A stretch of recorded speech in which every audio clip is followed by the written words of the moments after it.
And welcome back to the Creep at 100 podcast. I am your host today. I am Mark, and I am here with Kinson, and we have Owen back in studio today. Say hello, fellas.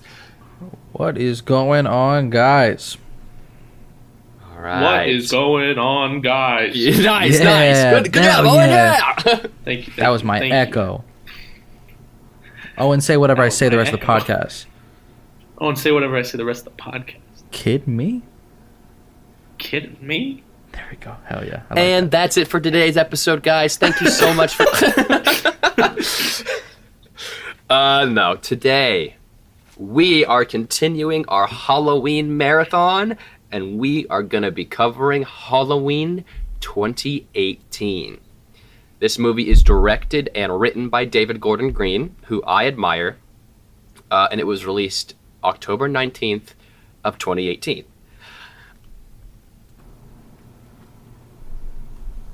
This movie retconned every sequel. Can I look at my notes? Can I look at my notes without being judged? Jesus. Anyway, this movie retconned every sequel that followed Halloween 1978 and decided to be a direct sequel to that movie, and it fucking works, baby. I'll tell you what.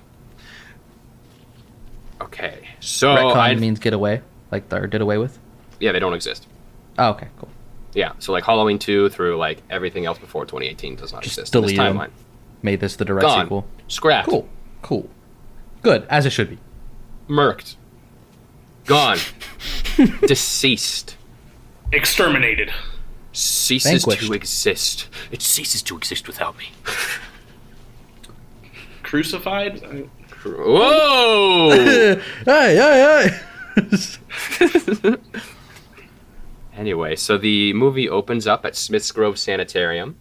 We find out after the events of 1978 that Michael was caught, arrested, and taken back. We then meet the podcasters, a set of podcasters just like us here. Hell yeah. The fuck was that? Sorry, there was a motorcycle right outside the window. That was my stomach, man. I'm hungry. Oh, me too, dude. So we meet these set of podcasters, cool guys. They have a podcast. They do true crime, like our boy Kinson over here. Shameless plug. If you like true crime, I'm not listen like to... I'm cooler than him. He had a weird Kinson's beard. not like and a other scratchy true crime mustache. podcasters. He's I'm different, dude. He doesn't fit in, and he doesn't like to fit in. What is it? You ever seen me not wear this stupid hat? Does he say that in that speech too? I don't know. You That showed me that goofy-ass hat. you showed me that speech once, and it stuck with me ever since then. It's the dumbest thing. If you don't know what we're talking about, it's Jughead saying a speech about how he doesn't fit in. I think it's in the first season of Riverdale, and it's like the cringiest thing ever. And I was like really into Riverdale for one season, and then I was like, dude, this is the cringe. That scene is the thing that took me out, and Cole Sprouse is the problem. Have you seen like all the other Riverdale stuff since then? They're like doing time travel and like universes and stuff now. Yeah, dude. I stopped like second season. They were like, we're out of ideas, so we're gonna introduce dragons, and then they just fucking went for it, bro. Wow. Gotta love the CW, man. Gotta love it. True. And their weird ass fucking shows. You were on the CW, so don't talk shit. Twice, and I'm going to talk shit because one of those shows got canceled. Actually, did they both get canceled? Mm-mm. I don't know.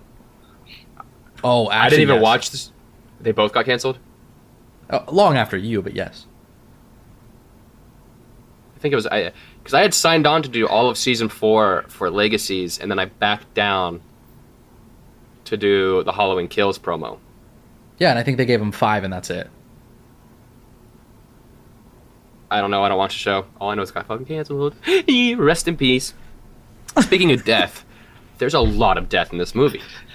Nice. Let's get into this movie again. So we meet these cool-ass podcasters that are not built different, and they're doing a podcast on Michael Myers. They're doing a true crime like podcast on Michael, and they're like, they're award-winning, so they take it very, very serious. We then meet Dr. Sartain, who was Michael's current psychiatrist. We find out that he was a student of Dr. Loomis, and that he kind of took over Michael as his responsibility when Dr. Loomis passed. One thing I've never been super clear on is what does student of Dr. Loomis mean? What did he teach? Did he become a teacher? I don't understand. Or like he was just. I think it's more of like a mentor situation. Like. Got it. Dr. Loomis was his mentor. Owen, what do you think? The way I always interpreted it was Dr. Loomis was like looking after Michael. He would like go do interviews with him and stuff, and Dr. Sartain was going to do that line of work as well. And so when you do that kind of line of work, you go mentor under somebody. And so I was thinking that it was just Loomis was like there with him, kind of guiding him through it. And so since he had the experience with Loomis and Michael, he kind of just took over when Loomis died. But that's just what I thought. Got it. Right. Okay, that makes sense.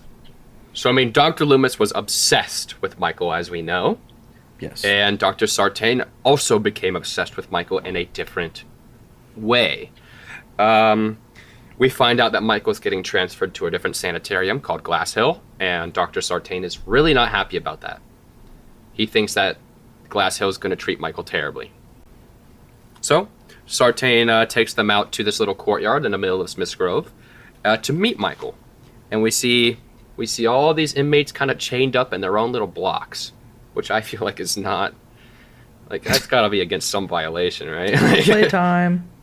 It's a playtime. Go to your block. Go to your chain. Everybody go to your Foursquare. And so I really like the set design there because it looks like a giant chessboard. Same. And like, I don't know, each like block and stuff, it just feels really eerie and like off-putting. Yeah, I have been there. Really? And it is just as pleasing. Oh yeah, I've been there. It's just as pleasing to your eye in real life as it is on film. Wow. It is a gorgeous courtyard. Yeah. When I believe it's like a military like classroom of some kind. I totally forget what it is. It's something along those lines. Like it's an academy of some sort. But it's beautiful. It's truly a beautiful place. Yeah, so we find out that Sartain says, Michael can talk.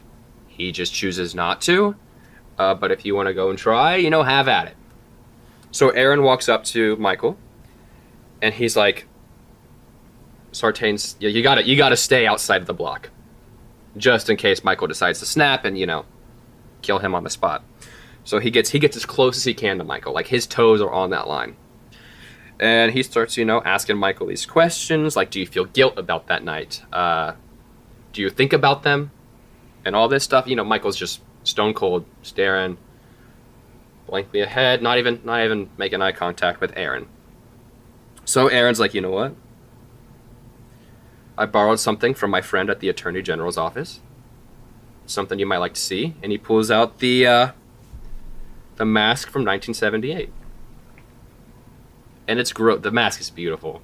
Mm-hmm. Christopher Nelson, the special effects coordinator on this movie, did an amazing job remaking the 1978 mask and weathering it to make it look older. It's stunning. Am I wrong in... I for some reason, I feel like you told me or something about where that mask doesn't exist, technically? Or one of them is completely gone, like the original mask. Is that gone? Oh. There are 3 masks that were used in 1978. Okay. 2 of them are unaccounted for. Yeah, 2 of them were never molded, so they just genuinely don't exist. And the other one is what I imagine that they remastered to do this one, or did he make one of the 2? No. The actual mask used in 78 is somewhere. It's in Ohio. It's somewhere in Ohio, in this guy's house, in a case. No one's touched it forever. What Christopher Nelson did was he re-sculpted it, like he hand-built, like he sculpted a new mask, and it looks great. The mask looks like, it's convincing. It looks like the mask from 78. And a lot of the other Halloween movies before then never really did a good job capturing the same feel of that mask. So I give my props to Chris Nelson. Chris, there was the listening? big white face one, right? Yeah. Like, what was the one where it was like bright-ass white? It was one of the... 4. Yep, there it is. Okay, there he is. Yep. Halloween 4. There he is. Yeah. goofy ass. I like mask, Halloween bro. 4, but that mask is terrible. Yeah. So, he's holding this mask up to Michael. And, he's like, it's a part of you. Can you feel it? And Michael actually starts to react a little bit. He kind of turns his head, a little side eye to the mask. And, as he's holding the mask up, all the inmates are going apeshit. Dogs are barking. We see Mr. Tivoli, umbrella guy. There's an inmate there named Mr. Tivoli who's got a fascination with untied shoes and his umbrella. This is important. It'll come to play in the next episode. So right now you can forget about Tivoli, but I'm gonna need you to remember him in the next episode. We'll remind you. Yeah, I'll give you a gentle, not so gentle reminder actually, because it's pretty fucked. So he's like, come on, Michael, say something, just taunting him with this mask. And Michael just remains docile. And he's like, come on, say something. And then we get a title card.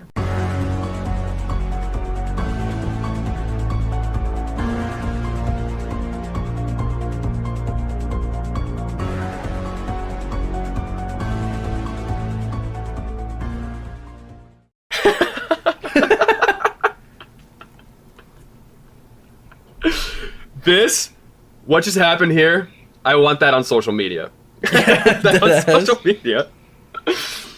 If that's not up there, if this isn't what we use to promote this episode, lost cause. Cause.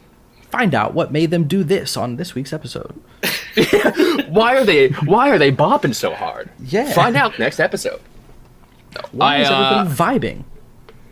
What you just heard was the updated theme to Halloween, done by John Carpenter once again. And this was a big deal because John Carpenter had retired, and he came out of retirement to score this movie and produce. So it was a big fucking deal back then. So we get the title sequence very reminiscent of the very first title sequence we saw in '78 with the pumpkin, except it's a disintegrated, like a rotten pumpkin that comes back to life. Like it's... And that's a real pumpkin. That shot they used was... it was almost stop Reverse motion. time lapse. Reverse time lapse. Exact. Thank you. A reverse time lapse of a real pumpkin rotting. So after the title sequence, we see a title card that says Haddonfield, Illinois. So after 40 years, we're back in Haddonfield. And the podcasters are on their way to Laurie Strode's house. And I believe the line is it possible that a monster could create another? Referring to Laurie Strode. So they pull up to Laurie Strode's compound. We kind of see it's heavily guarded. We see a huge gate. We see barbed wire. And we see cameras. So they hit the little button on the thing. Laurie Strode answers. And they're like, hey, can we get an interview? And then she doesn't answer. And Dana goes, how does $3,000 sound? That gate swings the fuck open. So Laurie lets them into her house. And then they explain to Laurie, like, hey, we're an award-winning podcast. We just shed some light on a previous true crime event. It kind of changed things there. We kind of want to do this here with you and Michael. And Laurie's like, no. There are new insights. No new discoveries, nothing. Michael Myers killed 5 people, and there's nothing to it. And Aaron's such a fucking cock to Laurie. For what? He goes, so is he real? And Laurie's like, who? And he goes, the boogeyman.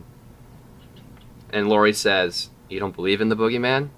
And he goes, no, I believe in Michael Myers, deranged serial killer, but the boogeyman, no. And then Laurie says, you should. I'm gonna run this shit back to Dr. Loomis last fucking episode. Listen to these people, bro. If they know Michael, listen. That's what I'm saying. LTL. They told Listen everybody. to Loomis. So, Aaron kind of puts Laurie on the back burner, and he's like, listen, you're twice divorced. You've got estranged from your daughter and your granddaughter. And, like, he's kind of putting her on, like, it's so disrespectful. Yeah. And he's like... Trying to get some shit out of her. Yeah. And it doesn't work. He goes, so how long till you got custody of your daughter? And Laurie says, I didn't. but you already knew that. And I really like that part too, because like she's reading them throughout this entire scene, and right there is when I think it clicks for her. She's like, I know what you guys are really here for. I know you guys are just using me for your podcast, and I really like Jamie Lee Curtis's acting here, because you really just get a feel of how Laurie Strode is going to be in the movie. Oh, Yeah. yes. Yeah. Oh, yeah, they set this up great. So she kind of gets up, about to lead them out, and Aaron's like, listen, we talked to Michael. I mean, he didn't say anything, but we went. And I think if you went, Laurie, he might speak with you. What if we just got you there, and you got to say all these things you've been longing to say to him? And Laurie's like, no, get the fuck out. So she kicks get the fuck out. Time is up. Give me that fucking Gouda. So she takes her $3,000 and kicks him the fuck out. Run me my cheddar and get the fuck out of my door with 19 locks. And it's super disrespectful, because that whole time they're like dehumanizing Laurie and humanizing Michael, so she's pissed. Yeah, I mean, you can tell that that's their intention of the podcast based on the line that you said earlier when they said, is it possible one monster created another?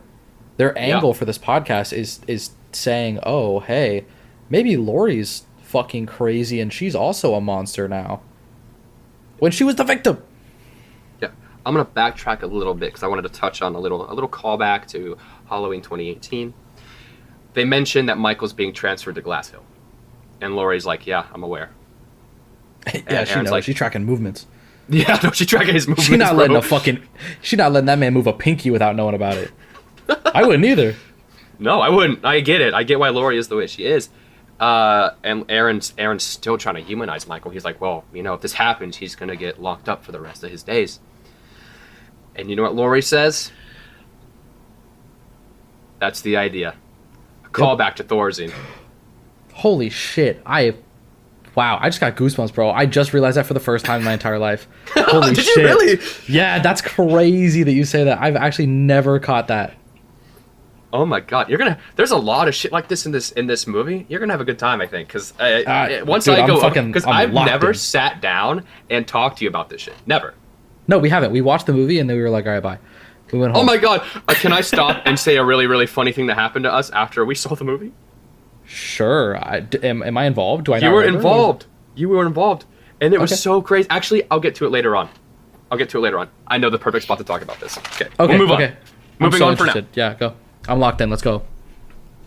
So, after she kicks him out of the house, it cuts to the Nelson residence, and we meet Ray, Karen, and Allison. Ray and Karen are married, and Allison is their daughter. Karen is the daughter of Laurie Strode. Allison's the granddaughter. And, they're honestly a very typical family. They're not over the top like Rob Zombie's movies. It's very realistic. And Allison's your classic student. She's not so much of a Laurie Strode, but she is in the honor society like Laurie Strode. Mm-hmm. And then she mentions that they're about to do a dinner tonight in celebration of her being in the honor society, and Cameron Elam is going to meet her parents for the first time. This is important because if you remember from last movie, do you remember Lonnie? Hey, Lonnie, get your ass away from there. That's his son. Of Cameron course. is Lonnie's son. So they're talking about this dinner, and Allison's like, well, did you invite grandmother like you said you would? And Karen lies. She's just like us, bro. She lies on the podcast. She lies says, yeah, in her podcast. I talked to grandma. She's not coming. And then Allison's like, oh yeah, really? I bet. I fucking bet. So it cuts to outside. Her friend Vicky and Dave are outside and they're walking to school. Real reminiscent of 78 when Laurie, Linda, and Annie are walking from school to their house. And they're kind of just talking, and Allison's like, yeah, so my mom is a fucking liar. And then they're like, well, listen, if I were you guys, I wouldn't really celebrate Halloween in the house either. And then Dave says, well, all things considered, it's not that crazy. It was just 5 people. By today's standard, it's not anything. And Vicky's like, Dave, shut the fuck up. Her grandpa was almost murdered. I love Dave and Vicky. Their relationship is so fucking funny. Dave's funny say, as fuck. That's the thing about this movie is like the characters feel really real to me, and I think that's why I like it so much is because I can feel for them. Like I know some of these people in my life, like the way they act and are. Yeah, no, everyone in this movie, I can definitely put like, oh, that's that person. That's similar to that person. This person's that person. It's cool. Who am I it's really right cool now? to do that. I'm not doing. I'm not doing that. Who am I? Karen Strode. Oscar. Is that the one that gets impaled? Oscar! Well, okay, so the way that we love Tommy Doyle, we also love Oscar in this house. True. That is our new Tommy Doyle. No, I fucking love Oscar. And we love him in Same, Fear actually. Street. We love Yeah. it's Drew. Oh my His name is God, Drew. he's so good in We Fear Street. love that actor. Drew, if you're listening, we love Did you know that he was in Fear Street when we went to watch that? No!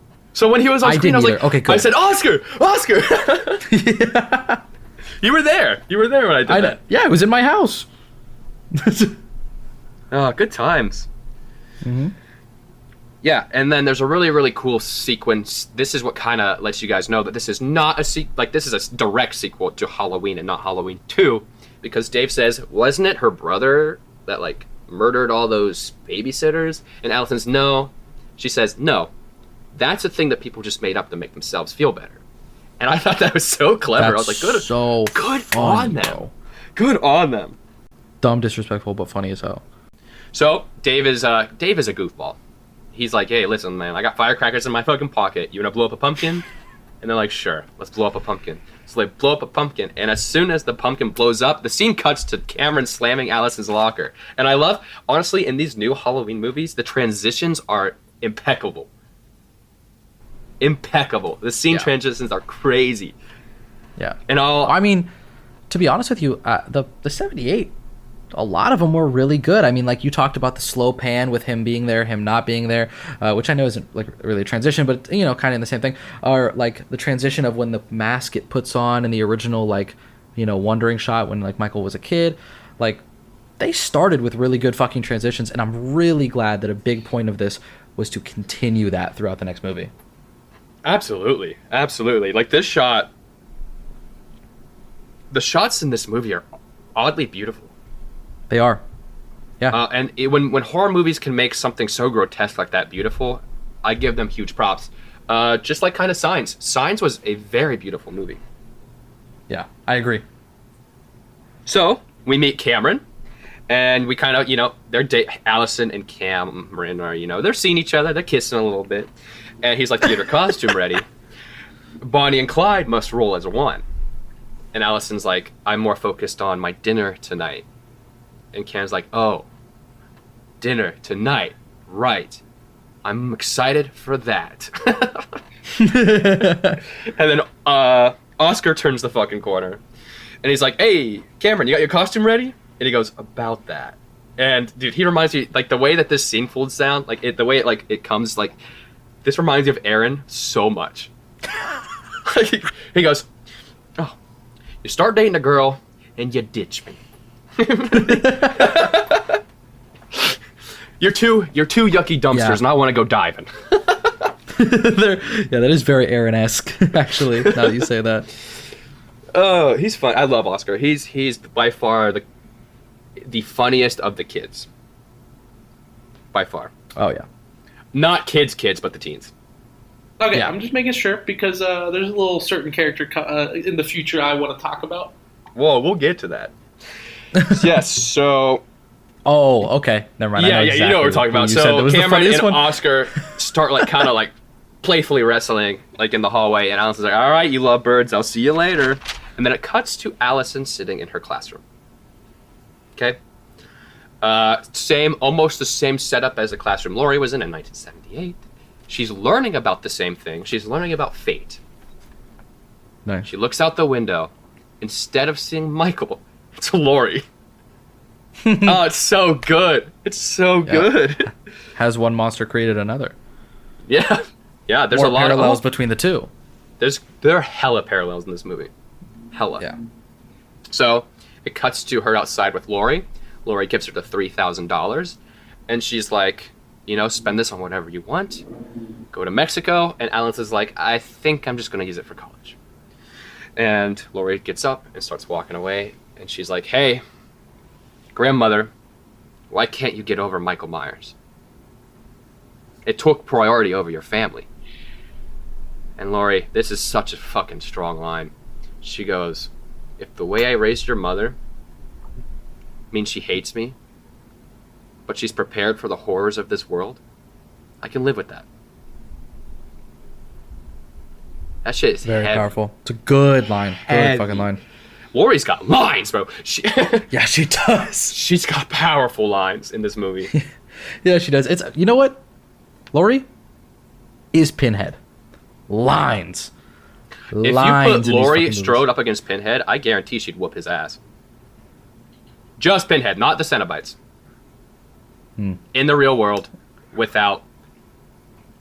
You got to be realistic here. Take Pinhead, take him out of the fucking Cenobite world, put him in the real world.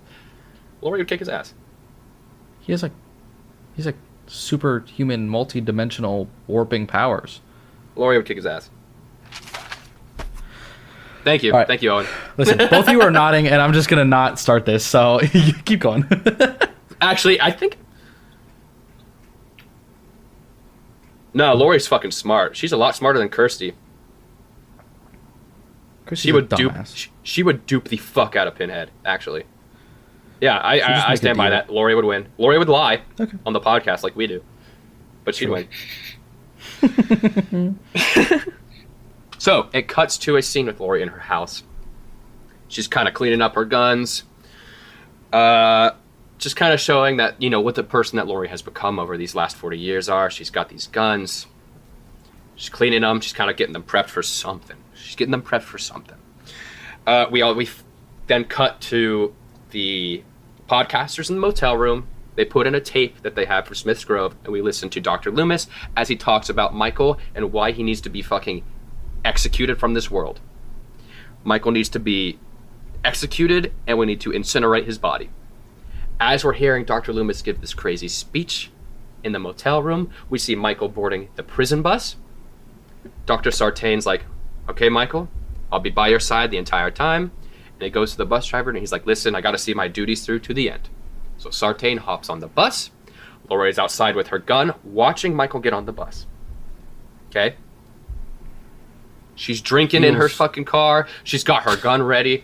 If she had the opportunity to shoot Michael, she would have. She would have done it right then and there. Oh, 100%. That's such a... God, I think, honestly, like you said, like, oh, that line with, like, you know, her granddaughter was powerful. I think that speaks almost, if not more, volume with zero lines. Because you can tell exactly what she's thinking. You can know exactly her thought process without a single line being spoken. It's... and, like, the expression that Jamie Lee Curtis has on her face during that scene is actually insane, like, with how much it speaks just with facial movements. When I saw this movie, I really wasn't expecting it to be as emotional as it was. Mm-hmm. Like, this is some deep rooted shit that they're dealing with here, and I'm glad Jamie Lee Curtis sells it to its very core perfectly. I love her. She's amazing. She deserves the world. Mm-hmm. There's a reason she's the final girl. We love you, Jamie Lee Curtis. That's a reason that we only follow her and one other celebrity on our podcast. Her and Lindsay Lohan. Her and Lindsay Lohan, Freaky Friday. Yeah. So, as she sees the bus leaving Smith's Grove, Laurie's clutching her gun, and she can't handle it. She starts to just scream. And that is where we're going to start our break. All right. See ya!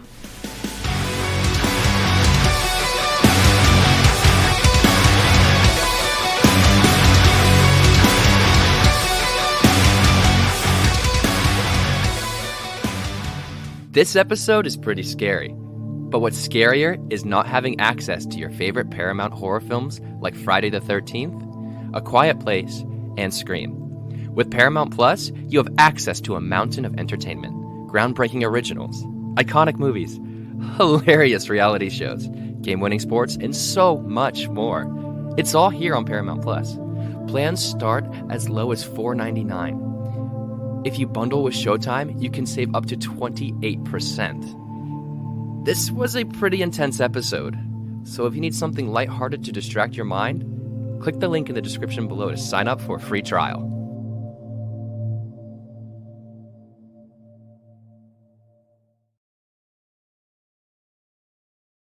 And welcome back. So, after we see that Laurie was in her car having a real hard time watching Michael leave the sanitarium, it cuts to the dinner scene with Allison, Karen, Ray, and Cameron. They're all at this really nice dinner. Allison's just got done with her ceremony, and they're having a good time. They're talking about their Halloween costumes. We find out that Ray used to do peyote with Cameron's dad, which is so funny because that's so in character for Lonnie. So Laurie shows up to the dinner. She's a little rattled, but she's trying to be in good spirits. And she was like, "Oh, Allison, you look great. How'd it go? Did it go well? Yeah?" She grabs Ray's fucking wine and she starts chugging that. And they're like, "Mom," Karen's like, "Mom, what are you doing? What are you doing? I thought you stopped drinking." And Laurie has. Yeah. Before that happens, while they're sitting at the table, Allison asks her mom, she's like, "Hey, did you call Mom?" And she's like, "No, or yes, I did. She came to where I would work at. We sat down, we had a nice lunch." And I found out that was a deleted scene. Yes, that was a scene they shot. Mm-hmm. And that was like, I don't remember where I saw the interview with Jamie Lee Curtis, but she was like, that was like the first scene where I really got to feel we're going for the movie. I got to sit there. It was an emotional time acting alongside, what's her name? Judy Greer. Judy Greer. And so I like that she talks about how emotional that scene was, and I'm sad we didn't get it in the movie, but I also like that she did have the talk. She wasn't lying this time, and it's just really nice scene to address. Yeah. I love the relationship that Laurie has with Karen. It's also something so powerful in this movie. It is wild. It is wild. So yeah, Laurie just starts down and Ray's drink, and then Laurie's like, "Listen, I saw him. I saw the shape." Throwback to what Michael was referred to as in the original script for Halloween, the shape.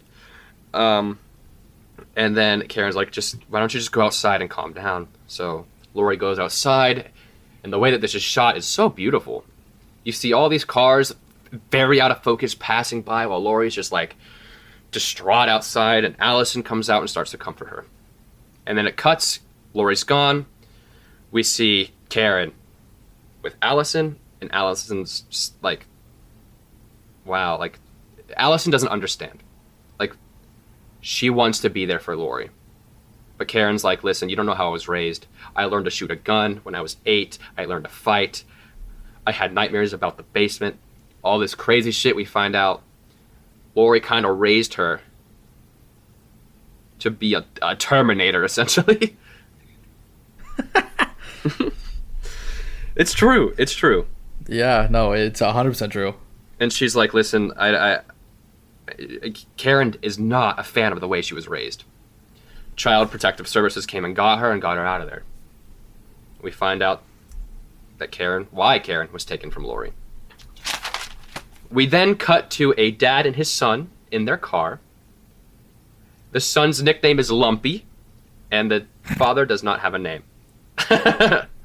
So, Dad is like, "You having a good time hunting? Like, do you enjoy hunting with me?" And Lumpy's like, yeah, Dad, I really like being outdoors and stuff, but I'm missing dance class for this.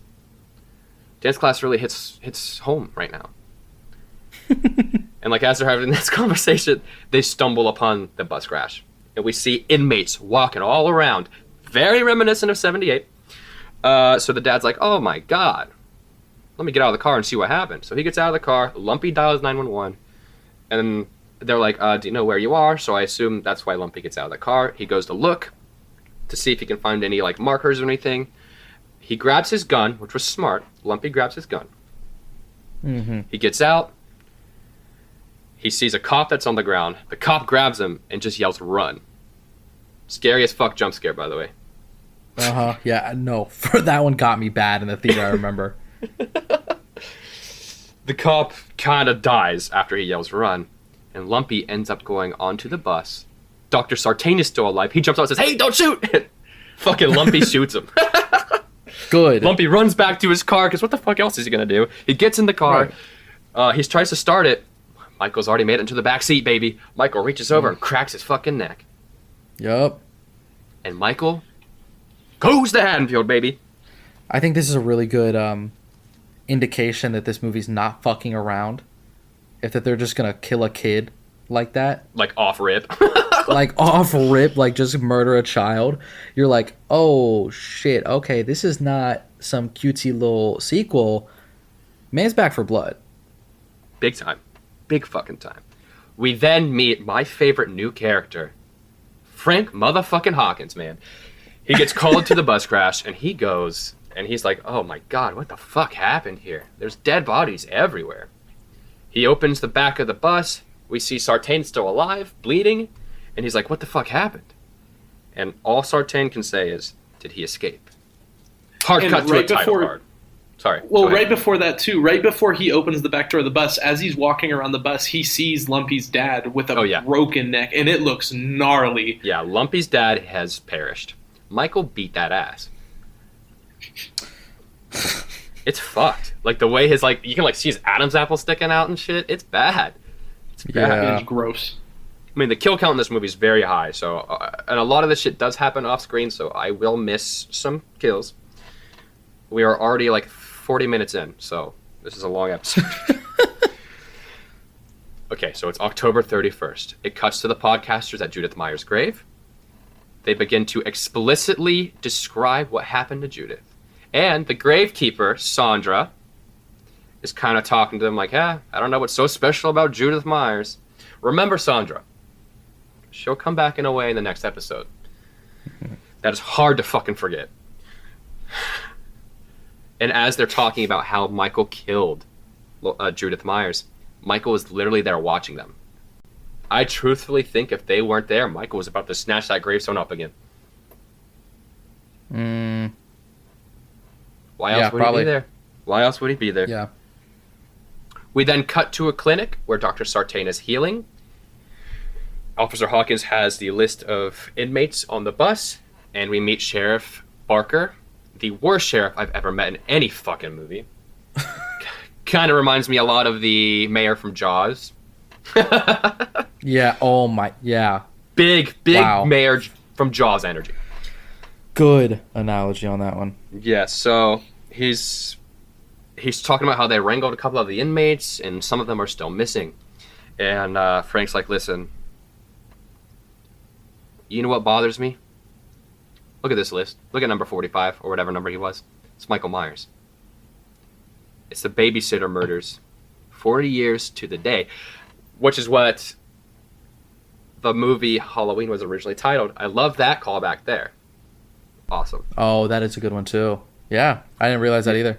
Yeah, it's awesome. And then Sheriff Barker's like, Michael Myers loose with a bunch of nutbags on Halloween. We're going to have a circus on our hands. Well, what are we going to do, though? Cancel Halloween? And he walks away laughing. What a cop. And I love that, like, while he laughs, dick. like, Hawkins is just standing there staring at him like, why are you laughing, dude? This is serious. I know. It's fucked. We then cut to a gas station where Dana and Aaron are filling up on gas. We see that they still have the mask in their trunk, and they have all this evidence. We see like Annie's. We see Annie's, like, her, what do you call that thing? Like the mortuary graph, where it shows all the injuries. I have no idea what it's called. Like the report? Like Yeah, her the injury mortuary report. Thank you. We see that, and we see, it's obviously Annie by the way she was choked and the throat was slit. And Aaron's filling up on this gas. Dana goes inside because she's got to use the loo. She goes to the bathroom. Michael Myers literally pulls up in his all-white outfit, walks out of the car, and goes inside. And this is where I'm going to tell that story now. So when me, Kinson, and Aaron saw Halloween in 2018 opening night. We went to a gas station. I shit you not. There was an old man dressed in all white got out of a van, started walking around. I now remember that. I now You remember exactly that now? what you're And I was talking like, about. Yeah. I was like, are we? What the fuck? Like that was too. Hey, bro. Going back to science. Do you believe in coincidences? Yeah. Okay. I was gonna say the second part of the line, but I forgot it.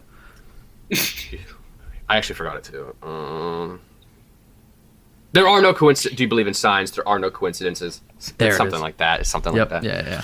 Yeah. So Dana goes to the restroom. She's in there. Actually, before she goes in there, as she's talking to the clerk, we see in the background Michael's just beating the fuck out of somebody. And right when she's talking to the dude at the counter too, she's like, "Do you know where the loo is?" And he's like, "Huh?" He goes, "Huh?" And then she's like, "The bathroom." The bathroom. Yeah. So, Michael's killing someone in the background as she's going to the bathroom. She goes in. She picks a stall, the cleanest one in there, and the door opens. It's Michael, baby. Michael's got coveralls now. He stole them from the dead body. So Michael comes in. He starts like kind of banging on the bathroom stall, and she's like, "Hey, somebody's in here."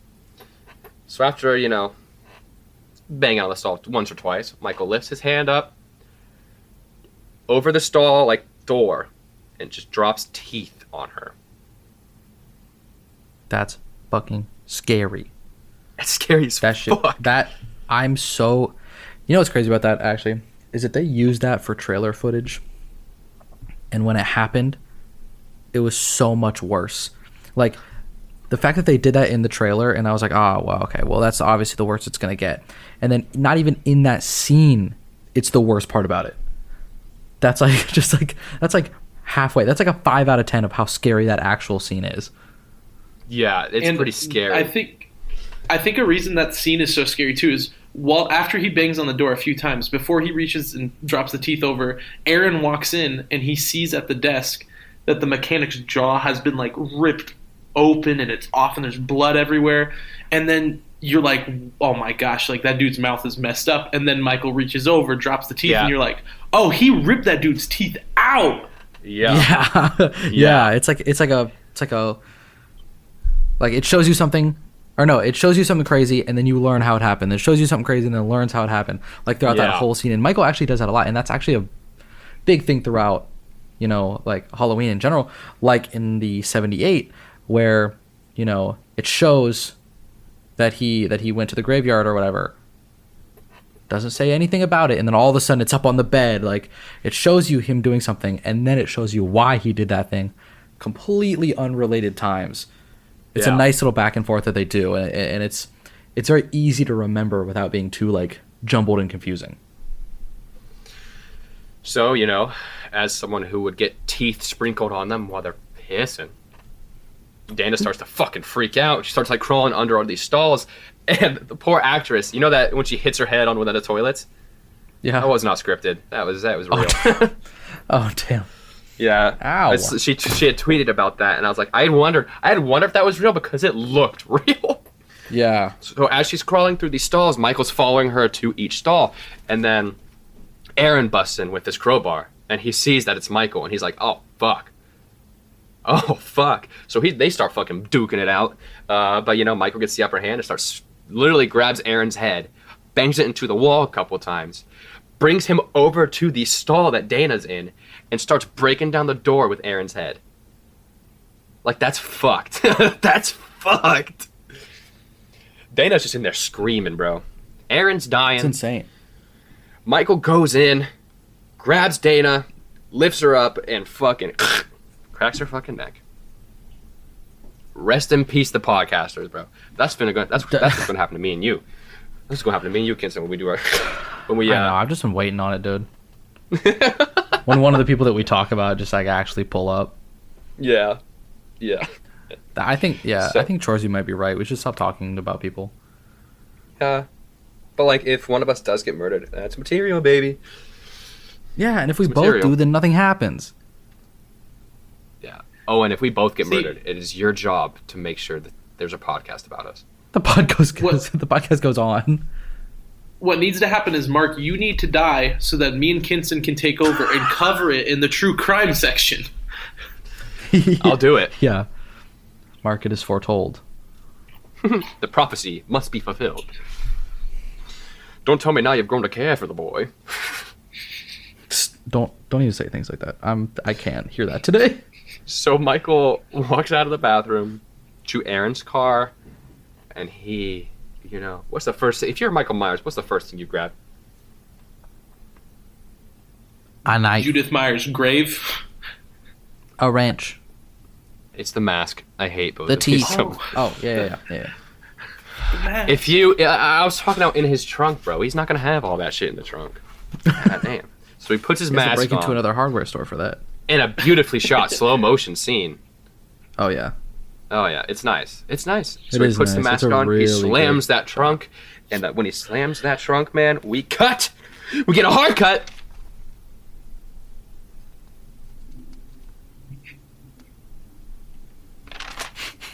We get a hard cut to Laurie in her kitchen. The news is on, and she finds out the bus crashed. You know what the fuck she does? She grabs her knife, she grabs her guns, she turns on her police scanner, she's fucking ready. She knew this day was coming. She tweaks. She tweaks, and for good reason. And you know what? If she didn't tweak, a lot more people would be dead. Actually, she may have paused him for a minute. We'll get to that next Yeah. next movie. It then cuts to Karen in her house. Something feels off. Something definitely feels off. She feels like someone's in her house. Ray comes in through the back door and is like, "Hey, what's going on? Like, why are you calling out to me?" And then Laurie jumps down the steps with her gun and says, "Bam, gotcha, you're dead."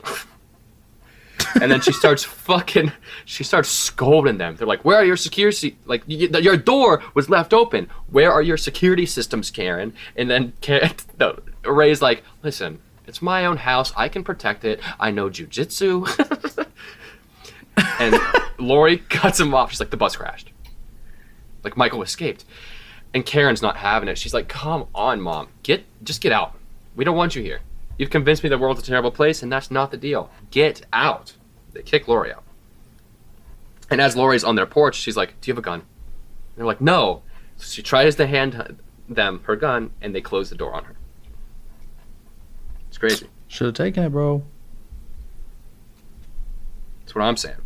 We then cut to Hawkins at the gas station, looking at all the corpses that Michael just fucking mutilated. He walks out, and they find his patient uniform, and it's a match. It's Michael's uniform. And this is when we find out Hawkins was there on 1978. He was there. Hawkins was one of the first responding deputies in 1978. And he says, "There's a reason we're supposed to be afraid of this night." As he looks up and he sees Laurie watching beyond the caution tape. And then it cuts to one of my favorite sequences in any Halloween movie ever. It's just these two kids trick-or-treating. It's night. Night has fallen. One has a boombox. One's got their little bag of candy. They're walking. They're having a good time. They're talking about spooky things, and they run directly into Michael Myers. And we get this amazing soundtrack while Michael, he's like, "Oh, sorry, man. Didn't mean to harm you." Michael turns, and he walks towards this person's backyard. And this is a one-take shot. It's incredibly well done. If you haven't seen the movie, just listen to us fucking talk. Stop what you're doing. Go watch that scene. So Michael goes into the shed. He grabs a hammer. He walks into this random person's house. Fucking kills her with the hammer. Drops the hammer, picks up a knife from her fucking knife block, walks through the house. We hear a baby start crying. We see a crib. Michael walks up to the crib. He looks at the baby. I see Owen tweaking, bro. You got something to say? I know you do. Say it. Dude, literally, it is the scariest scene to me in any Halloween movie because he beats this lady to death off screen with a hammer. He walks over, just drops the hammer, picks up the knife, turns around. You start hearing a baby crying as we see her dead body on the table, blood everywhere. And then he just starts walking towards the crib, and you're like, we saw him kill a kid earlier in the movie. Like, is he going to go to this level too? Like, you didn't know. And so, Yeah. dude, I'm so happy he doesn't kill that baby, but it is one of the most intense scenes ever, and it scares the crap out So, of me. Michael chooses really not is. to kill the baby. Yeah, it's nice because like we said, when it comes to the actual like kid at the beginning, you do not like they set the tone so aggressive at the start of the movie that it's not that unrealistic that he would go and kill that baby. So like you kind of are like, he's gonna do it, and then he doesn't, and you're like, oh. You like have one of those moments, and you're like, okay, good, I don't have to watch baby murder today. Cool. Yeah, not today. So Michael goes outside with his knife, and he's blending in. You can't tell this man's literally a serial killer. It's Halloween night. Fuck, he just looks like every other guy. He looks like every other bitch. I wonder if in like the Michael Myers universe, if people dress up like Michael Myers. That would be like me dressing up like Jeffrey Dahmer. It'd be in poor taste, but people have done it. Yeah. So I wonder if somebody, like, if people that are around are Buster just like, Rhymes did. Did he really? Yeah, Buster Rhymes did in one of the movies. Oh, never mind. I thought you meant just like in general. No, Buster Rhymes dressed up like Michael Myers in Halloween Resurrection. Terrible film. Go watch it if you want to see a bad film. Michael walks out of the house, and we see a sexy nurse and her boyfriend in scrubs get into their car. My man says their names are Vanessa and Marcus. This will come into play in the next movie, like a lot of the shit does here. So Marcus is like, oh, I forgot my stethoscope. So he goes inside, grabs his it wasn't. He goes inside and looks for it. He comes out and he's like, it was in my pocket the whole time. And they get in the car and they drive off to a bar. They drive to a bar. Michael then turns his head to the house that he's right next to. He walks up the porch. He looks inside. He sees the bitch on the phone. He decides to go around back. He enters her back door. She comes up to the window in a really cool shot. Michael comes up behind her, out of focus, walks up, grabs her head, slams it on the windowsill, or like the furniture, whatever's there, picks her head back up, and takes the knife, and he stabs her through the throat. That shit is insane. I loved that scene, honestly. No, it's a good ass It was scene. so intense. And then it cuts to the high school dance. Yeah. Yeah. Allison and Cameron are having a good time. Allison gets a phone call from Vicky. She answers, and Vicky's like, "Oh, I'm so fucking bummed I'm not there." We find out she's babysitting this kid named Julian, and Julian is funny as fuck. Julian's the best character. And Allison's like, "Well, we can come over later, but like I don't want to smoke too much weed because previously Vicky was like, well, Dave's got the Alakazam, and we're gonna have a good time tonight." So they get off the phone. And Julian's like, I heard you talking about smoking weed. It's like, no, Julian. It's like a magic trick, like Alakazam. It's like, no, I know you're getting your friends over here to smoke some weed. I'm not stupid. And he goes, I'm telling my mom. And then Vicky goes, yeah, if you get me in trouble, I'll get you in trouble. I'll tell your mom about your browser history. And he goes, you better not. And she goes, you know what? You used to be cool. Like, we used to be cool. Now you're like one of the fucking loser babies, like kids I babysit. And the way he reacts is so funny. He goes, He's so offended. He's like, damn, you ain't gotta say all that. And he says, you know what? If I had some other kind of babysitter, I wouldn't be up clipping my nasty ass toenails. And then she goes, you want to be a good kid? And he goes, mm-hmm. And then she's, all right, go to bed. So Top 10 people Vicky puts in the entire Julian to Michael Myers bed. universe. And he's like, can you please just leave the door cracked for me? Like, I'm scared. She does. And on her way out, she says, you know what, Julian? You're my favorite kid I babysit for. Really cute moment. And he goes, I like you It is too. nice. And it cuts back to the fucking dance and a jump scare that was not necessary at all. Oh, you just loud ass music. Just Yeah. This is when Allison finds out that Cameron's low key, a piece of shit. On the low. And he's kissing another girl. Cameron sees that she sees that. Cameron chases after her. And he's like, she was just whispering to me, I swear. And she was like, what the fuck? Like, what was that? Like, as they're having this argument, Laurie Strode is trying to call Allison. Like, bitch, Michael's out. Get home. But Cameron grabs her phone and throws it into a bowl of nacho cheese, which I thought is weird to have at a party. Gross. It's nasty. So her phone it's drenched in the cheese, bro. Mm-hmm. That shit broken. And he's like, "You're gonna get that? Like, you're gonna answer the phone?" And Allison's like, "Nah, bro. Like, that's it. We're done." So she walks the fuck out. And Oscar's like, "Bro, what the fuck was that?" Even Oscar was like, "What the fuck was that?" It then cuts. We see that Laurie's driving around in this big ass truck with her police scanner, bro. She's looking. She's on the hunt for Michael, bro. We then cut back to Julian's house.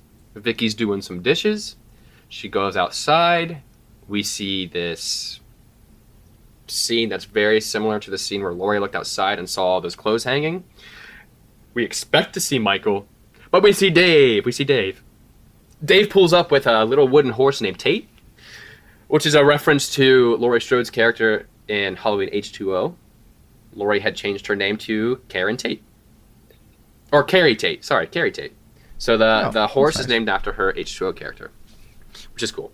So, they go in, and Dave's being kind of romantic. He carved a pumpkin with heart eyes, and he got a tattoo for her. And Vicky's like, "Yeah, you're getting dry fucked. You're getting dry fucked." So they start making out on the couch. They hear noises upstairs. Julian runs down, and he's like, "Yo, bro, I saw a fucked up face watching me from the shadows, bro." He said, "The boogeyman is in this house." And Dave's like, "All right, it's a kid. You're not going to believe shit like that." Yeah. So, Vicky's like... And my favorite thing there is... He's like, "Shut up, Dave!" Like, shut up, Dave! Does not give a crap about Dave. Nah, he fucking hates Dave. Yeah, and Vicky's like, "Do you want me to go check it out? You want me to go make sure it's safe?" He's like, "No, send Dave first." And then Vicky ends up checking it out. She goes upstairs, and she goes into the room, and we hear her start talking. She's like, "What are you doing in here? You're not supposed to be here. You need to leave right now." And then, Julian's like, "What the fuck, Vicky? Like, are you okay?" Vicky fucking scares the shit out of Julian, bro. She jumps out and says, "Ah!" And he goes, "You fucking kidding me?" Oh, man. Julian's a great character. Really, really fun character. Potentially my favorite. And she's like, "Yep, no one's in here. Check the whole place." So Dave goes outside to smoke his doobie. He's chiefing it up. He walks into this little separated garage, and there's a motorcycle in there. So my man starts fucking with it. He starts fucking with his motorcycle. And Vicky is inside, putting Julian back to bed, trying to spook him a little more. She's talking about the boogeyman, and Julian goes, "What if it's a doll?" And then Vicky goes, "Ooh, what if it's a doll with big beady eyes?" Just feeding into it. And then she was like, "All right, we're done here." And then Julian's like, "All right, well, can you close the closet door?" So Vicky goes, she tries to shut it, and it hits something. She tries to shut it again, it hits something. She opens it, and Michael pops out and slashes her ass, bro. Julian gets up and runs. Vicky grabs a chair, bro. She low-key put up a little bit of a fight. She broke that chair over Michael. Yeah. But on her way out, she fucking trips over her sock. Michael grabs her, and she's like, Julian tries to run back to save her, but she's yelling, "Julian, fucking run." Yeah. Michael drags her into the room, stabs her, kills her. Dave runs in, and Julian's like, "Don't go up there, Dave, you're gonna get killed, Dave." But that's Dave's girlfriend, so yeah, he grabs a knife and he runs upstairs. Man opened that closet and then just saw this bitch. Wah, wah, wah. Whoa, that's really nice. Nice drawing. Nice. Thanks. Ignore my I wish bills that in the scene background. wasn't in the trailer, though. I know, that scene would have been so scary if I didn't know it was there. Fuck. That would have been so scary. Oh, so Hawkins, the foot hitting? Yeah. Yeah. So Hawkins gets the call to go to the house. Laurie obviously hears this on her police scanner, so that bitch whips it. She whips that shit so hard. So Hawkins goes into the house. He's walking around. He's looking. He sees Vicky's bodies under a sheet, and the pumpkin that Dave carved is in an aquarium. As he's seeing this, Laurie Strode pulls up to the house, and we see a really cool reference to Halloween 3. These guys up here, these kids are wearing the 3 masks from Halloween 3. And she gets out of the car, and she goes, "Yo, get the fuck inside your houses, bro. She's waving her gun around. Yeah. Yeah. And as this is happening, she looks up and she sees Michael in the window. She aims her gun, dead shot. Too bad it was a reflection, baby. She shot a mirror. Dude, the way that we figured that out. I know. You know, when the trailer dropped, me and Kinson had watched that scene, and we were like, well, somebody's in that room. Because we saw the Hawkins shadow in the one room with Vicky, and then we saw the one with Mike. And the way that Mike looked, it looked kind of off, so we analyzed the fuck out of that clip. And I was like, that's a mirror. Yeah, we did. Until we found out, because it doesn't show the shatter. It just shows the shot. But I think it was like, it shows like one frame of the shatter or something. Mm-hmm. And we happened to be able to stop it on that frame at one point. Yeah, that scene was incredible. So Michael, he starts walking out of the house. Hawkins sees him, and Hawkins starts firing at Michael, but he misses. Michael walks out of the house. Hawkins kind of gets stopped in his tracks when he sees Dave was killed Bob style. Lifted up against the wall, stabbed just through his back instead of his chest. And I know Owen wanted to touch on something here. Yeah, so something I realized while watching this a few weeks ago that Mark didn't see, so I'm gonna pat myself on the back there, is Michael stabbed Dave into the wall and then picked up Tate, the wooden horse, and propped it up against the wall right next to Dave, which is such a Michael thing to do. Yeah. Michael pranks, baby. He pranks. He does. He pranks. So yeah, Michael walks out of the house, and Hawkins is in disarray at what he's seeing. But Laurie, that bitch sees Michael. She grabs that fucking hand cannon and she blasts him right in the shoulder, bro. That shit looked juicy. That shot was juicy. It literally, that shit sprayed out. Yeah, but Michael didn't give a shit. He kept walking. He was so unfazed by that. Concerning. I'm running. Running. So fast Laurie's, if I see that. Dude, yeah, I wouldn't fuck with that. Yeah, if anyone just tanks a hit like that, I'm probably not gonna win. So No. I'm gonna get out of there. I mean, Laurie's scared as fuck. She's holding her gun. She's looking for Michael. Hawkins comes out. She turns around and smacks Hawkins with the gun. And she's like it scared the shit out of her. And Hawkins is like, what the fuck? And then Laurie goes, Frank, he's here. And Frank goes, I know. So then it cuts to a scene. They're sitting outside. They're kind of putting Vicky's body and Dave's body in body bags. Sheriff Barker brings Sartain over. Sartain's awake. He's ready to help with the investigation. And Laurie is yelling at Barker and Hawkins. They're like, come on, we need to do something. He's still out here. We're just standing here. And Sartain comes up and he's like, you're Laurie Strode. I've read everything about you. And then that is when Sartain says, did you know that Frank Hawkins here was the first responding deputy in 1978 when Michael was apprehended? And then Laurie was like, did you know that I prayed every night that Michael would escape? And then Hawkins like, why would you do that? And Laurie, that bitch got lying. She said, so I could kill him. Yeah. So I could whoop his ass. So I could do it myself. On God, she was going to. So then it cuts to Allison and Oscar walking on the street after the school dance. And Oscar's like, listen, Allison, you deserve so much better. You're the prettiest, smartest, nicest girl in school. Like, here, why don't we just take a shortcut real quick? Let's take the shortcut. It then cuts back to Hawkins and Sartain. They're in they're in the cop car, the cruiser. And the line that opens this scene is, from a clinical standpoint, do you think Laurie Strode has lost her fucking marbles? Funny as fuck line. And Dr. Sartain was like, well, yeah, like there are certain ways a victim can deal with certain tragedies, but like what I want to know is, what does Michael feel? Sartain doesn't give a shit about Laurie. He's like, I want to know what drives him. I want to know what pleasure he gets from killing. And that's like your first kind of red flag. You're like, this guy's something. So the police kind of show up at Karen's house. We get Officer Francis and his partner, who's played by Christopher Nelson, the special effects artist. They pull up to Karen's and they're like, "Where's Allison? We need to go to my compound where we're safe." They start calling Allison. Obviously, it's not going through because that shit had nacho cheese. Yep.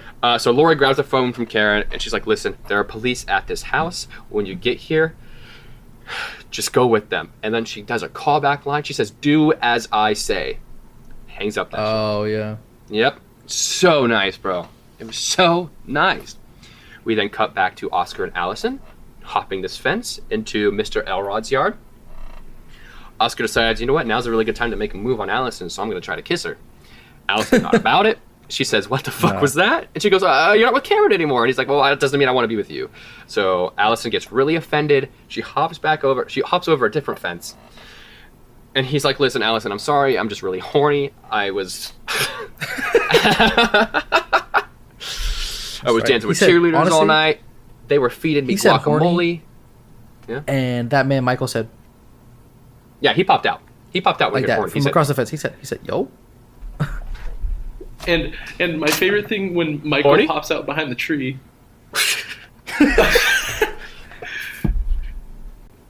Nice it. And one of my favorite things is when Michael pops out behind the tree and Oscar's like apologizing, he asks Michael, he's like, have you ever really liked a girl and you just couldn't have her? Which is the funniest thing to have to say to Michael because of Laurie Strode. Yeah. Oh man, that scene, honestly, it's really funny until it's super fucking scary. Because then what we hadn't mentioned was their motion detected lights. The lights go out. The lights come back on when Oscar gets up. Michael's not there. He's standing like 2 meters away from him. And he goes, listen, man. He thinks it's Mr. Elrod. He's like, listen, man, I'm just trying to, I was just trying to take a shortcut with a pretty girl. Let me get out of your hair. You know, Michael just stands there and looks at him. And the lights go out again. And like, you wait a beat. And the lights come back on and Michael starts slashing. He gets Oscar. Oscar runs towards the fence. And this is like a wrought iron fence. Like, this has got like the spear-like fence, like the fencing. It's a nice gate. It's a nice gate. So he's trying to climb this gate, but his cape, because he's wearing a costume, his cape gets stuck on one of the lower pieces of the fence. So Michael gets the advantage here, stabs him, and as he stabs Oscar, my man gets impaled through the fucking bottom of his fucking jaw here, out his mouth with one of the pieces from the gate. One of the best kills in Halloween. Yeah. Period. Yeah. It was crazy. We don't see that as viewers until Allison runs up, because Allison hears him screaming. She's like, Oscar, what's wrong? The lights come on because of the motion detector, and that's when we see that he's impaled through the fucking face. And she's just looking at it like, oh my fucking god. She sees Michael turn the corner, and she lets out a blood-curdling scream, like, oh shit. Grandma's right. And one of the best songs on the soundtrack comes on right when Michael comes through and she sees him for the first time. Yeah, The Shape Hunts Allison is such a good track. I'm going to roll the track right now.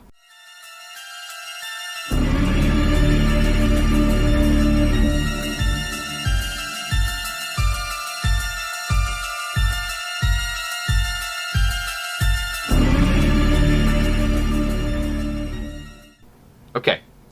So Allison's running. She's running through this neighborhood. She's banging on the doors. She's like, help, please help. Kind of like Laurie in the last movie, except this time they help. It's not a prank. Tommy Doyle's been retired. They know he's not around.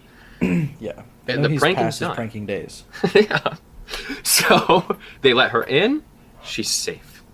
Yeah, I threw my he notes. Doesn't start pranking again until the next movie when he pranks somebody into killing themselves. Dear God. We'll touch on that next movie. True. So we cut to the cops, and Karen and Ray all have made it to Laurie's compound. Karen is arguing with this cop. Laurie's fed up, and she starts screaming. She's like, listen, Allison will get here. If she gets here, she gets here. Like calm down. Karen be pissing me off in this movie. So, Hawkins and Sartain end up picking up Allison because what I'd assume, you'd call 911 when someone's at your door screaming. So they pick up Allison, and Hawkins is like, you know what, everyone lock your doors. It's not safe here tonight. Please lock your doors. We cut back to Laurie's compound. We see Laurie open up her basement door, which is, it's underneath an island, like countertop almost. You click a button, and the island slides, revealing the basement. She takes Karen and Ray down there. We see this bitch has rations and guns for days. She's prepped for Rations. no. There's like food down. There's food down there. I know, it's so funny. Yeah, so she starts handing out guns. She gives Ray a revolver. She gives Karen a rifle. And that bitch said, you know what? I'm getting a tactical shotgun. Mm-hmm. Michael is not living today. No. We then cut back. Michael's walking around Haddonfield. Hawkins sees Michael and decides to fucking hit him with his car. And Sartain's pissed because Sartain's like, dude, he's the property of the state. You can't hurt him. You mustn't hurt Michael. Hawkins don't give a shit. Hawkins do not care. Property to the state, my ass. Yeah, so Sartain is pissed. They go out. Sartain checks his pulse. He's like, you killed him. Michael's dead. And then Hawkins says, listen, move out of the way. I'm going to put a bullet in his brain. And as Sartain's sitting there, he pulls out his pen, which doubles as a fucking scalpel. He hits the button. He turns around, bro. He stabs Hawkins right in the neck. Oof. I was so upset when this happened in the movie, bro. I was like, no! Yeah, that's your boy right there. I love Hawkins. I was upset. So Hawkins is bleeding out. Sartain proceeds to stab him a few more times. And Allison is watching. She's trapped in the back of this cop car. She's watching in horror as this happens. We kind of can't see what's going on because she's in the back and what's happening is in front of the cruiser. And then Sartain gets up wearing Michael's mask, bro. I was so pissed when I saw this. I was pissed. He then proceeds to drag Michael into the back of the cop car. He gives the mask back to Michael, which doesn't make sense. Like, why put it on in the first place, man? He gets in the car and he explains to Allison that this is the perfect opportunity to explore the mind of evil, to discover new things about Michael. And he says, get ready for the reunion. And she's like, what reunion? And Sartain's like, the reunion between Michael Myers and Laurie Strode. So it was Sartain's plan the whole time to get them together. We then cut to the scene of the cops outside Laurie's compound. They're talking about, one cop is talking about Vietnamese banh mi sandwiches, and the other cop is talking about how he just would rather eat brownies for his dinner. Really funny. I'm surprised that those dudes, like James A. Janice said, when I watched his breakdown of this movie, you're surprised that these guys aren't comedians because they are so funny. Yeah. The delivery is incredible. Anyway, it cuts back to the cop car. Allison is in there, and she's like telling Sartain, like, yeah, Michael spoke to me. Michael spoke to me. Because, that's Sartain's fascination. He wants Michael to speak. Yeah. And she's like, stop the car, let me go, and I'll tell you what he said. So Sartain stops the car right in front of Laurie's compound. The other cops kind of see it. They see it's Hawkins. They see it's like his cruiser. They start radioing. They're like, Hawkins, answer the fucking radio. But while this is happening, Michael's woken up.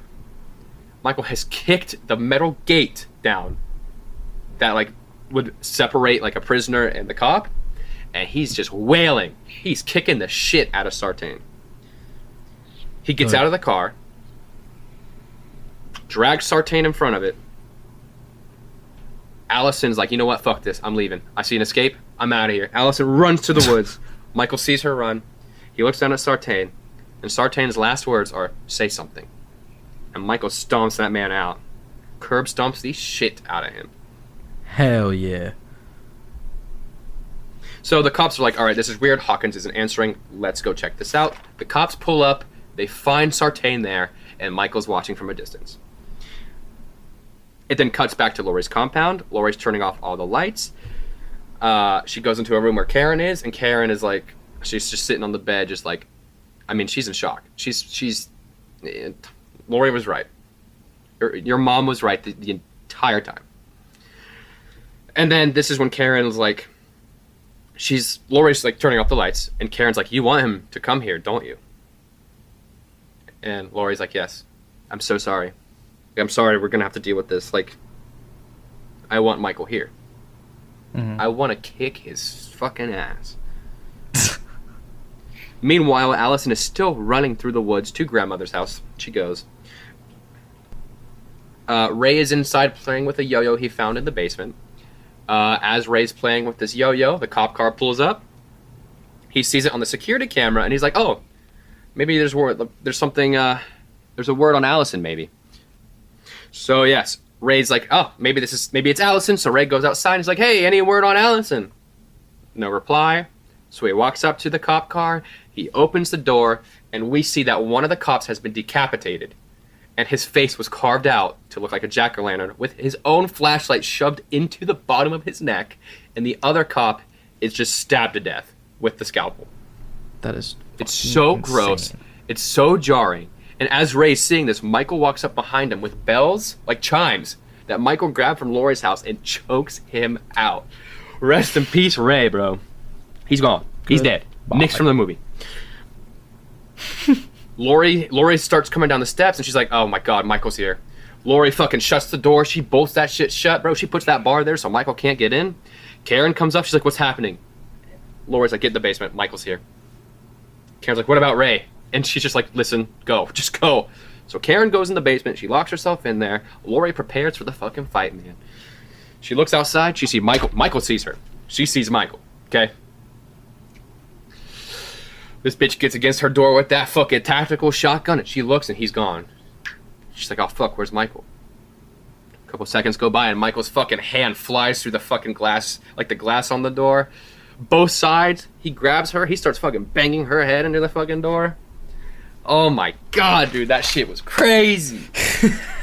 He starts picking her up, like Laurie's struggling. Laurie's having a hard time fighting Michael. Yeah. But she uses one hand to pick up her shotgun. Michael sees that she's doing that, so Michael puts his hand, like he reaches out to move the shotgun. As he's doing that, she pulls the trigger and blows off 2 of his fingers. Michael fucking falls back. Whew, Karen's down in the basement. Dude, it's one of like the best parts of that movie too, is because you hear him make noise when his fingers get blown off, and Michael is a man of not many words. Yeah, my man grunts when that happens. Yeah. So Laurie opens the basement steps, goes down there with Karen. Michael enters the house, and like through the floorboards, like above, they can kind of see his shadow. So Laurie's like, "Fuck it, I'm gonna take a shot through the floorboards." So she does, and she hits him. We hear him fall over. She opens the door. She goes up. Michael's nowhere to be seen. She then decides, she sees the blood trail. Michael has a blood trail leading somewhere. So she starts following the blood trail. Obviously, Karen's back in the basement. The trapdoor is shut. Karen's safe. But Michael's in this house somewhere. So this sequence that's going on, Laurie's searching through each room. And each room that she has searched, once it's cleaned, she'll hit this button on a wall and this gate closes. It's cool as fuck. It's cool as fuck. Like, she prepped. She really fucking put her whole life work into this. Every room she searched, she starts hitting that button. There's metal gate shuts. So even if he was in that room, she can trap him. Like, it's genius. It's genius. She eventually gets to a room that's full of mannequins. And earlier in the movie, we saw that she had a gun range full of mannequins, so it's not completely out of character for her to have this room. We see blood on the closet door. We open the closet door, and Ray's body's in there. She thought Michael was going to be in there. She thought Michael was going to be in that closet, just as how she was in the closet in 78. Yep. But he duped us. Michael duped us. Yep. So we turn around, and we see all these mannequins. You see blood on a few of them. So you're like, okay, Michael's somewhere in there. So the closer Laurie gets, the more anxious I fucking got. I was like, oh, fuck. Yeah. And then Michael literally jumps out from like the very far left mannequin. It's like up against the wall. It's not one you'd expect him to be behind. Yeah. So they did a good job picking that mannequin. Michael jumps out, grabs a shotgun with both hands, and pins Laurie against the wall. But Laurie's ready, baby. She grabs a knife. She gets Michael off. She pulls up the knife. Unfortunately, Michael grabs her hand. Michael's stronger than she is. He takes her own fucking hand and makes her stab herself. Right in the fucking gut. And it's like a tack knife. Like, that thing is crazy sharp. Then Michael grabs her, like, starts, like, choking her. And then Laurie, she's like, you know what, bitch? This is it. Laurie bites his ass. She bites his fucking hand. Like, hard. Michael lets go. Michael gets pissed. He grabs her literally by the fucking head and throws her off of a 2-story balcony. And she fucking hits that grass super fucking hard. As Laurie hits this grass, Allison makes it to the house. She opens the door to see all this shit. All the blood, the broken glass. She's like, what the fuck is going on? Michael hears her enter. He looks behind him. Michael looks back, down at Laurie, and that bitch is gone. Hey. Laurie's gone. She put a Michael on Michael. I wanted to cheer so loud at that scene. Oh my god. Oh fuck, a spider. Oh my god. There was just a big ass wolf spider on my leg. Yeah. Like I just high got up, ate like by on my Aragog. fucking thigh. I flicked him off. I hope he's okay. But that, like, Does that mean you're going to cover arachnophobia on the podcast? I do love that movie. I really do love that movie. It's a good one. Maybe next season. I've already got the movies planned for this season. Sorry. So, Michael hears Allison, so Michael starts to go downstairs, you know. He's gonna kill that bitch. Karen runs up and is like, Allison, come. He's here. Get in the basement. They close the fucking basement door. Michael knows they're down there. Michael got shot from down there. He's not stupid. Yeah. Michael grabs a fire poker and he starts moving the fucking, like, countertop door thing, which is heavy. Yeah.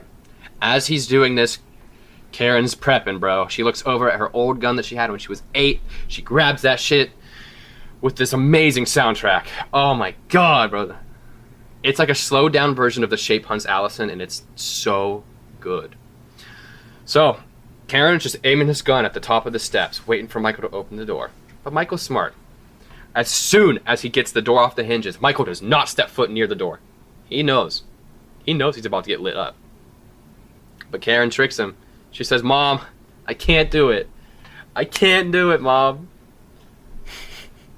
Michael turns the fucking corner. Karen fucking lifts up the gun. She says, gotcha. Fucking fires a shot right into Michael's face, bro.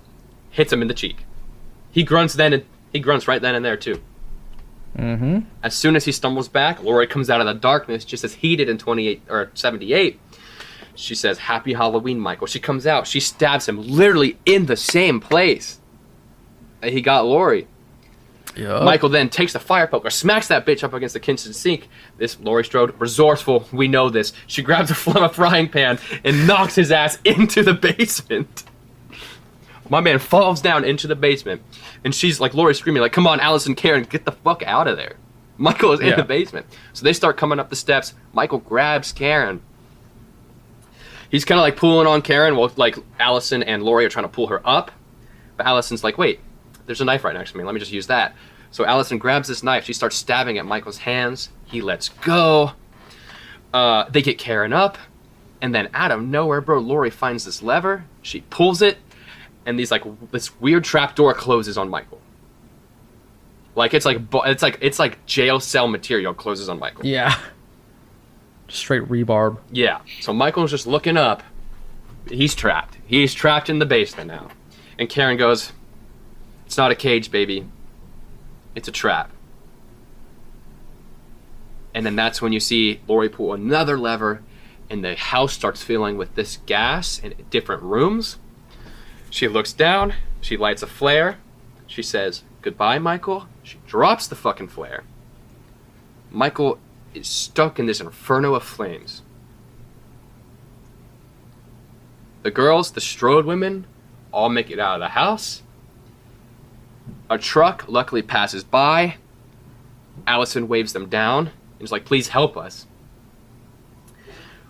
Laurie, Karen, and Allison get in the back of this truck while Laurie's house burns down.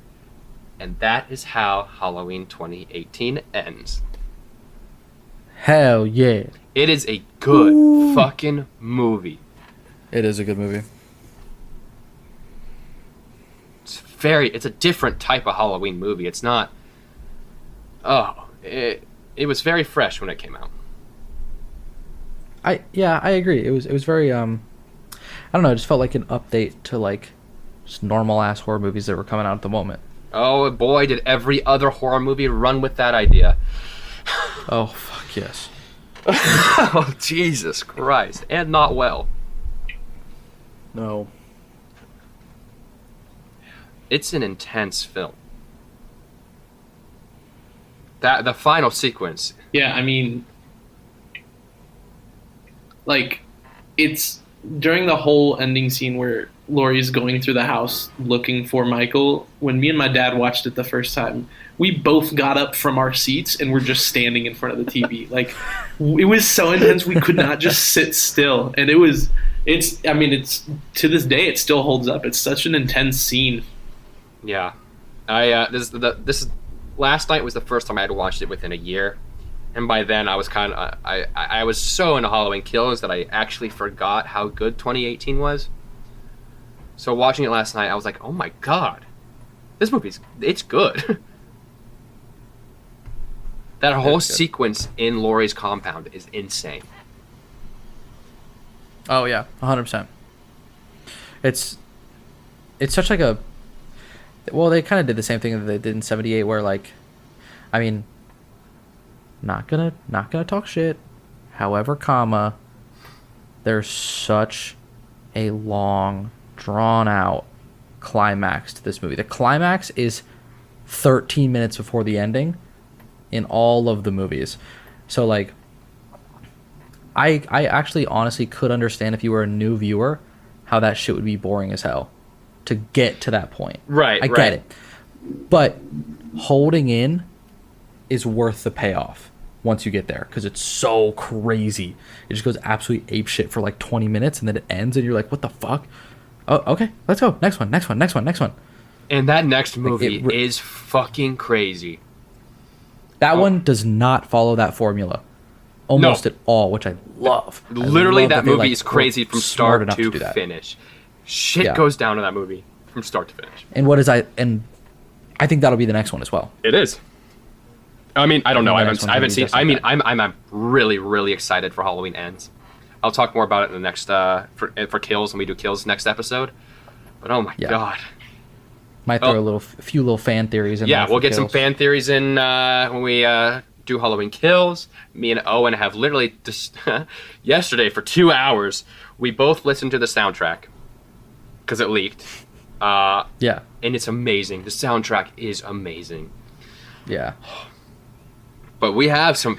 I was at work, like literally trying to do my job, and Mark texts me. He's like, sends me one of the songs, and I was like, "Oh, do you have the whole soundtrack?" And for like the next 2 hours while I was at work, I would like take a pause, text Mark, do some work, text Mark, do some work, text Mark, just like on repeat for that 2 hours. I'm pretty sure that's what me and Mark did for Kills. No, for Kills, I gave you like 3 songs. I was like, "Hey, listen to these 3 because these 3 are fucking fire." And Kills had the best soundtrack.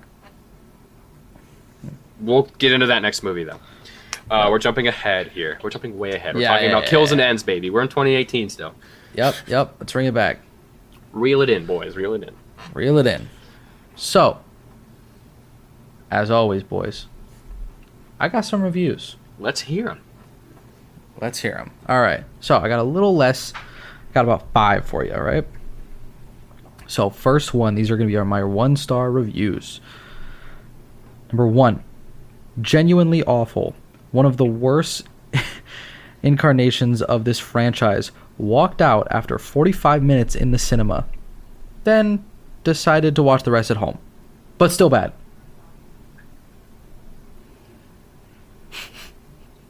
Interesting. Next. These ones, I think, like last one, are going to piss you off. This one starting. Pause for motorcycle. This one starting. Jamie Lee Curtis should be embarrassed by this movie. People will do anything for money. The definitive Halloween is Rob Zombie's 2007. That did piss me off. Yeah, you were right. Yeah, I knew that. I knew that one was going to make both of you mad. Rob Zombie's Rob Zombie's remake is not too bad. It's not. It's enjoyable. It's got great moments. But God, it's not amazing. Next one. It is useless. Just a waste of time. No realistic at all. Producer have to be waiter at restaurant, not movie maker. Interesting. What? 19 people found that helpful, by the way. Just wanted to throw that one out there. Oh. All right. Sick. Horrible. Age rating should be at least 120 years old to watch. Good. Worse, right? Like the worst installment, worse than Resurrection, worse than those either two cinematic abortions by Rob Zombie. There is no excuse, none. Cinematic abortions. Strong vocabulary. Yeah, on that is a strong vocabulary there. one was crazy. Dear God. All right, that's all I got. Okay, let me get into the fun facts here. So, do you remember last episode when I told you guys to remember the song that Laurie was singing as she was leaving the Myers house? Mm-hmm. The song that is playing when the boy and his father, Lumpy and his dad, are in the truck. That's a Western version of that song. Oh, that's cool. Yep. That's a nice callback. It is. It is. In Julian's bedroom, there's a rotating lamp in there that features a clown with a knife, which is a callback to the opening sequence in 1978. Very nice. Now, John Carpenter claimed that this would be the last Halloween film.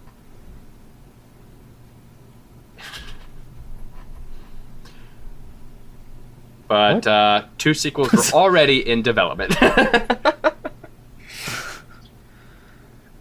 And I was going to talk about the pumpkin and how they do the reverse time lapse, but we already talked about that. So those are my fun facts. So I like this movie a lot. I think it's definitely one of the best Halloween sequels we have. I give it a 8.7 out of 10. I will go 8. No, just kidding. I'm gonna go 9.8 on this one. Strong. I'm changing mine to 8.9. 8.9? Wow, you Yeah, guys 'cause rated actually, a Halloween movie I- higher than me. I liked that one a lot. This one just has everything going for it, in my opinion. I have to, like, the reason I took away the point, too, is because I got to nitpick a lot in that movie. Like, there's, like, I have to really get in there to, like, pick out, like, a 0.1 second thing I didn't like, but I don't know, it just has so much in it that I love. The characters, the mask is fantastic, and just everything about it I love. It's a great film, man. It is a great film. It is intense. Yes, it is. All right. Well, I think that's it for Halloween 2018. We're already well over our time. Thank you all again for listening. As usual, check out our social media at Creepy100pod. You can find us on Facebook, Instagram, Twitter. We have a YouTube channel now, so feel free to subscribe to that. If you want to support the show, you can definitely check out our affiliate links down below. And if you're feeling real generous, go ahead and donate for a monthly, subscription. That'd be really nice. Give us some more. My dog's barking. I don't know if you can hear that.